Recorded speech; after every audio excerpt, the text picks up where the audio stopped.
Indonesian. I wanted an Indonesian Bible to master a few words of the Indonesian. So I went to the Bible house in Durban. My city in South Africa has got a Bible house where they specialize in Bibles in different languages. I want an Indonesian Bible. They said they haven't got it. Okay. I said, try Johannesburg. They might have it. So when I went to Johannesburg, I go to the Bible house in Johannesburg. And I go and search for this Indonesian Bible. And I got it.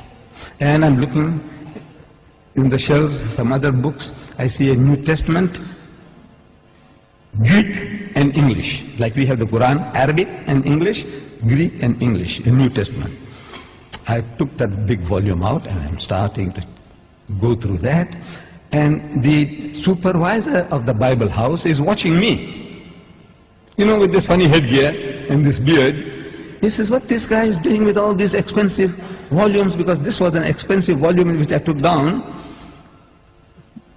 Greek, English of the New Testament. So he comes up to me, he says, good morning. I said, good morning. He said, what makes you interested in these books? I said, no, I do comparative religion, and I have come across something here in this Greek English of the New Testament that can be of use to me. He found me an interesting character. He said, would you like to have a cup of tea with me? I said, no, I don't mind at all. So he took me into his office.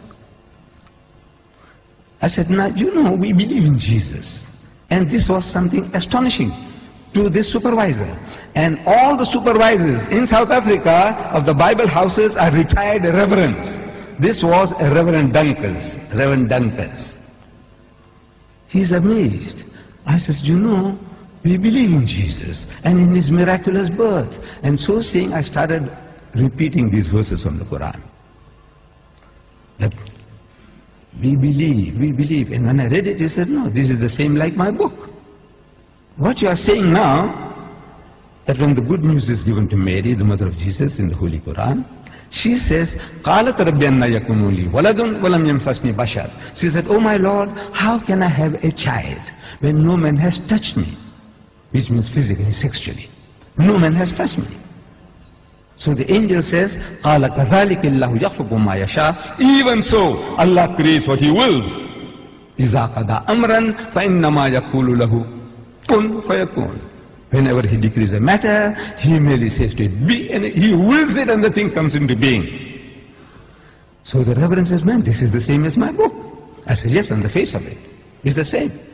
But if you look at it intently, you'll find the difference between my version and your version is chalk and cheese. You people know chalk and cheese? You know the difference between chalk and cheese? The Canadians didn't know. The Canadians, I'm telling you, when I went to Canada, I spoke about chalk and cheese. They didn't hear that phrase before. We, the English people in South Africa, we know, everybody knows chalk and cheese. Chalk and cheese may look like white, but it's that's poles apart. You can't eat chalk, but you can eat cheese. No? But the Canadians didn't know. The Canadians didn't know. I'm telling you. I don't know whether you people know. Difference between chalk and cheese. The poles are, in other words, poles apart. She said, how? I said, you know, in the Holy Bible, in the Gospel of St. Luke, we are told when this good news was given to Mary, the mother of Jesus, about the birth of the Holy Son, she says, how can this thing be when I know not a man? In the biblical language, know means sex. No to know means knowing sexually. Not she doesn't know a man. She knows her uncle, her fathers, her neighbors. Surely she knows other men. But no. No in the biblical language means sex. In the Quran it says, no man has touched me. Again, it means not touched me, means had sex. Both the Quran and the Bible are saying the same thing. The replies to them are revealing. In the Holy Bible, the answer to Mary's protest was that the Holy Ghost will come upon thee. I'm reading the Bible to you. Look. The Holy Ghost will come upon thee, and the power of the Most High will overshadow thee.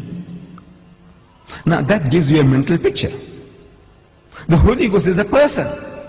That's what the Christians say. The Father is a person, the Son is a person, and the Holy Ghost is a person, but they're not three persons, but one person. I don't know whether you heard that expression before. But He's a person. This Holy Ghost will come on Mary. How? See, it gives you in your mind. It makes you think, how? like a man and a woman, like a bull and the cow. How? The Almighty will overshadow her. How? No, it gives you a mental picture. So I'm suggesting that it gives you a mental picture. You know, how?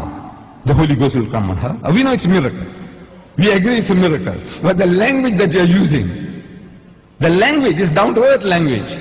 The Quran says, وَإِذَا قَضَى أَمْرًا فَإِنَّمَا يَقُولُ لَهُ كُن فَيَكُونُ.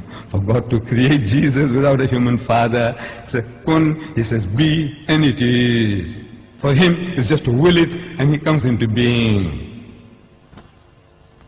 So, I'm asking the Reverend, I said, now between these two versions, we are both trying to say the same thing. We are both trying to give the same message, that he was born miraculously. There's no doubt about that. But I said, which version would you prefer to give to your daughter? The Quranic version or the biblical version? We are both trying to say the same thing. He said, he bowed his head down in shame, and he said he would prefer to give the Quranic version. This is Reverend Dunkus, the head of the Bible Society in Johannesburg.